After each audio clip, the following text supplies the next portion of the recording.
Question 1, part B and C. The figure below shows how the concentration of carbon dioxide in the Earth's atmosphere changed between 1900 and 2000. And there's a graph here, and there's 1900 and there's 2000. One of the causes of the increase in carbon dioxide between 1900 and 2000 is increased use of fossil fuels. Okay, so we've got increased carbon dioxide and we've got increased use of fossil fuels.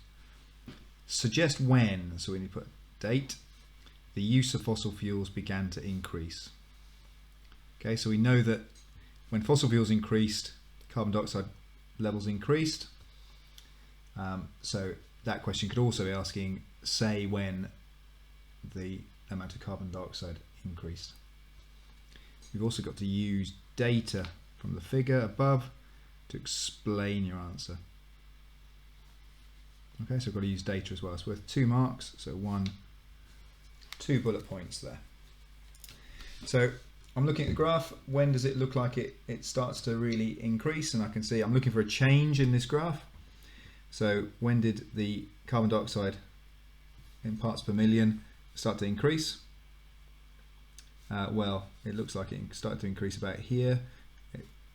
It's not steep here, so it's not very steep. Whereas here it's very steep.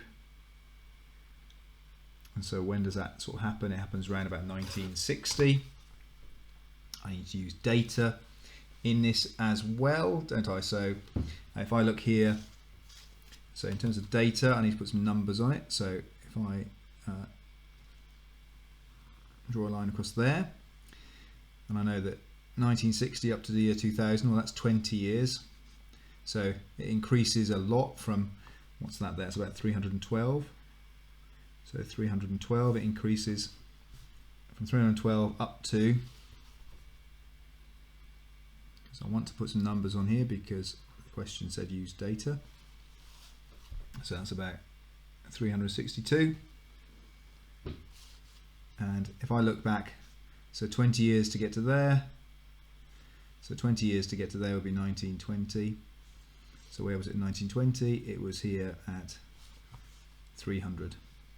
Okay, so 1920, it increased by 12 in 20 years, and then it went up by 50 in the next 20 years. So I need to explain that now in my question. So first of all, when did it change? Well, fossil fuel use increased. Fossil fuel use increased around, and it said suggest, so I can be vague here, around 1960. Okay, why do I think that? And this is where I don't really like the axes here, so I'm going to just abbreviate this a little bit. So I'm going to say CO2 ppm. Okay, so I'm going to change that to CO2 ppm, just so the examiner knows what I'm talking about, just so I can shorten it. So I could say it gets steeper. It wasn't very steep, and now it gets steep. Or I could say from 1920 to 1960. And the reason I picked 1920 is because that's a 20-year gap. CO2 parts per million increased from 300 to 312, but from 1960 to 2000 it increased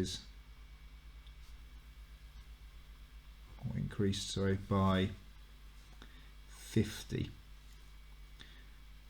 to 362. A much bigger increase. Now you'd have more room in the real exam, okay?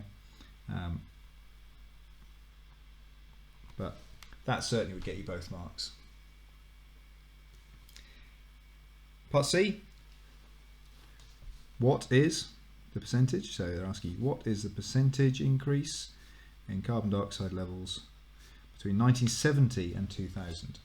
That's interesting. So you're using a different date. So let's just check where's 1970. Well, that's going to be halfway between 1960 and 1980. So we'll draw a line up there. Percentage increases are really interesting questions, because the way I'd always approach them is I'd first of all find the increase and then find it as a percentage. So percentage increase, the first thing I'm going to do is find out the increase. So not percentage. Increase equals. So what was it to begin with? So to begin with it was 320. Sorry, what was it at the end? Sorry, because it increases. It's 362 minus 320.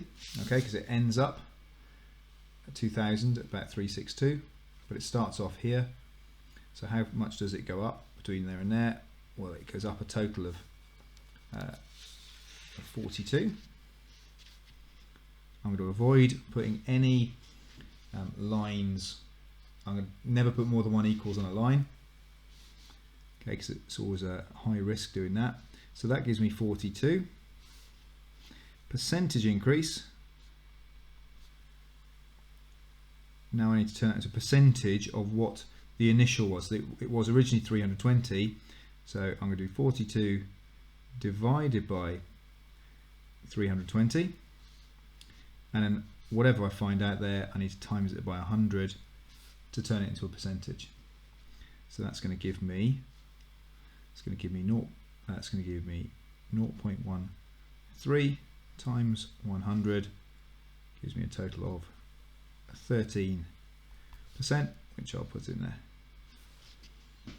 Okay, now that's a 3-mark question, that one. I should have underlined the marks really as well. 3-mark question.